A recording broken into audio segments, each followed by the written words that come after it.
भारतीय टीम के साबिक और मौजूदा खिलाड़ियों में उस्मान तारिक का खौफ खेलने से पहले ही रोना धोना शुरू कर दिया। साबिक बॉलर रवि अश्विन कहते हैं कि अगर उस्मान तारिक पॉज दें तो बैट्समैन सामने से हट जाए।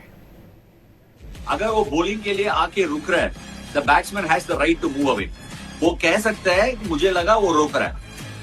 Oh, that's interesting. That will be an interesting case and a huge headache for the umpire.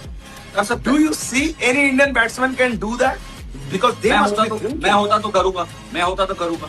जीतने के लिए रूल के अंदर जो भी कर सकता है मैं करूंगा। मुझे आइडिया नहीं है ये कब बॉल रिलीज करेगा और मैं हट जाऊंगा। अगर मैं हटेगा, अंपायर के पास रेस्पॉन्सिबिलिटी है।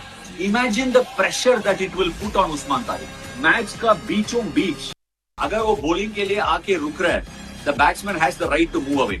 वो कह सकता है कि मुझे लगा वो रोक रहा है।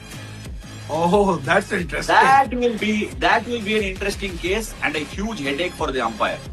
So, do you see any Indian batsman can do that? Because they must be thinking. मैं होता तो करूंगा। जीतने के लिए रूल के अंदर जो भी कर सकता है मैं करूंगा। मुझे आइडिया नहीं है ये कब बॉल रिलीज करेगा और मैं हट जाऊंगा। अगर मैं हटेगा, अंपायर के पास रेस्पॉन्सिबिलिटी है।